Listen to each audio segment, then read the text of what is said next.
ஏன்னா இன்னைக்கு மத்திய குற்றவியல் ரெஜிஸ்டர் படியே தமிழ்நாட்டில் இதெல்லாம் அதிகரித்து கொண்டிருக்கிறது. அதனால இன்றைய காலகட்டத்தில் இத்தகைய தற்காப்பு கலை தேவை.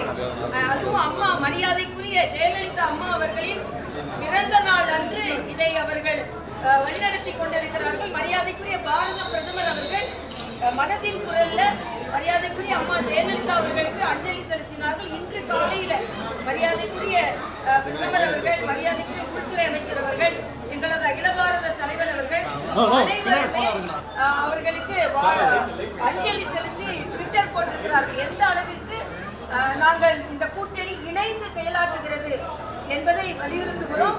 அதனால இந்த கூட்டணி நிச்சயமாக வெற்றி பெறும்.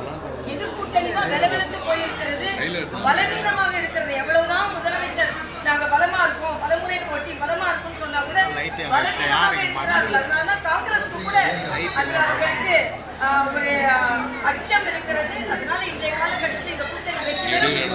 தம்பி ராஜேஷ் அவர்களின் இந்த நிகழ்ச்சி ஒரு சாதனை.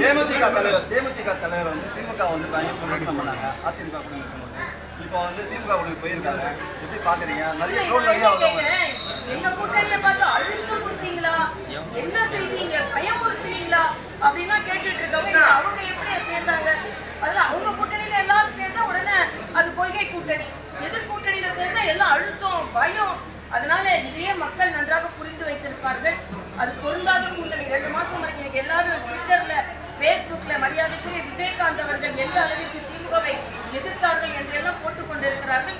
அதனால மரியாதைக்குரிய சகோதரர் விஜயகாந்த் அவர்கள் கடைசி நேரம் வரை திமுகவை எதிர்த்தார்கள். இன்று அவர்கள் கட்சி இந்த அந்த கூட்டணியில் இருப்பது மக்கள் ஒரு பொருந்தாத கூட்டணியாகத்தான் பார்ப்பார்கள். இல்ல, இன்னைக்கு அண்ணன் எடப்பாடியார் அவர்கள் நல்ல திட்டங்களை அறிவித்திருக்கிறார்கள். பெண்களுக்கு போன முறை கொடுக்காம 4 கோடை விடுமுறை வந்தது, அப்ப கொடுக்காம எலெக்ஷன் அப்ப மட்டும் கொடுக்குறாங்க. அதே மாதிரி இந்த திட்டம் அறிவித்து 28 மாதங்கள் கொடுக்காம பார்லிமெண்ட் தேர்தல் பக்கத்துல கொடுத்தாங்க. போன முறை பொங்கல் பரிசு கொடுக்கலையான்னு கேட்கும்போது அந்த துறைமுருகன் இந்த வருஷம் கொடுத்தா எல்லாம் மறந்துடுவாங்க, அடுத்த வருஷம் கொடுக்கலாம் அப்படின்னாங்க. அதுல எல்லாமே அவங்க தேர்தலுக்காக செய்வார்கள், நாங்கள் மக்களுக்காக.